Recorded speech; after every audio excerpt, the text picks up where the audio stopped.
आता बातमी ठाकरे गटातून आहे। उद्धव ठाकरे यांनी बोलवलेल्या बैठकीत भास्कर जाधव यांची आक्रमक भूमिका मांडली। भाजप आणि काँग्रेसच्या संघर्षात आपला वापर होऊ द्यायचा नाही अशी आक्रमक भूमिका भास्कर जाधव यांनी मांडली आहे। काँग्रेसला संपवण्यासाठी याआधी भाजपने आपला वापर केला, आता भाजपला आव्हान देण्यासाठी काँग्रेस आपला वापर करू पाहत आहे, पण आपण आपल्या जागा सोडायच्या नाहीत। जास्तीत जास्त लोकसभेच्या जागा घेऊन आपण पक्ष मजबूत केला पाहिजे असं जाधव म्हणाले आहेत। रामटेक आणि चंद्रपूरची जागा आपण लढली पाहिजे असा आग्रह भास्कर जाधवांनी ठाकरेंकडे केला आहे।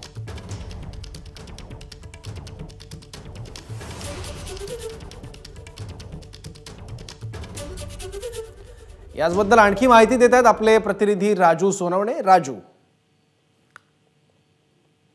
अगदी पाहतोय आपण उद्धव ठाकरेंनी जे आहे ते लोकसभेच्या जागा वाटपासंदर्भातली विदर्भातील नेत्यांची जी आहे ती बैठक बोलवली होती। विदर्भामध्ये जबाबदारी जी आहे ती भास्कर जाधव यांच्याकडे आहे आणि त्यामुळे भास्कर जाधव सुद्धा या बैठकीला उपस्थित होते आणि सूत्रांच्या माहितीनुसार या बैठकीमध्ये भास्कर जाधव जे आहे ते काही प्रमाणामध्ये आक्रमक झाले आणि त्यांनी स्पष्ट जे आहे ते म्हटलेलं आहे की आपल्या खांद्याचा वापर कुठल्याही राजकीय पक्षाला करू देऊ नये अशा प्रकारची भूमिका मांडली। त्यांनी पुढे म्हणताना असं म्हटलेलं होतं की ज्या पाहतोय आपण काँग्रेसला संपवण्यासाठी भाजपने आपल्या खांद्याचा वापर केला आणि आता भाजपला संपवण्यासाठी काँग्रेस आपल्या खांद्याचा वापर करतोय, त्यामुळे आपल्या खांद्याचा वापर न करू देता आपण आपल्या जागांवरती लढलं गेलं पाहिजे। आपली ज्या ठिकाणी ताकद आहे त्या ठिकाणी आपण आपली ताकद दाखवली पाहिजे आणि आपण जागा मागून घेतल्या पाहिजे। त्यामुळे कुठेतरी थेट भास्कर जाधव यांनी काँग्रेसवरती निशाणा केलेला पाहायला मिळतोय आणि उद्धव ठाकरे यांना सुद्धा सूचक जे आहे तो एक प्रकारचा इशारा दिलेला आहे की आपल्या खांद्याचा वापर होऊ देऊ नका, आपण आपल्या ताकदीवरती लढू अशा प्रकारचं भास्कर जाधव यांनी भूमिका मांडलेली आहे।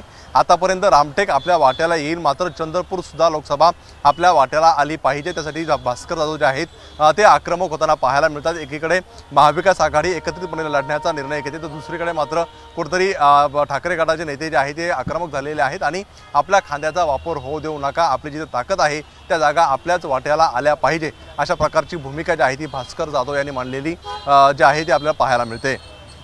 या सगळ्या माहितीबद्दल एबीपी माझा, उघडा डोळे बघा नीट।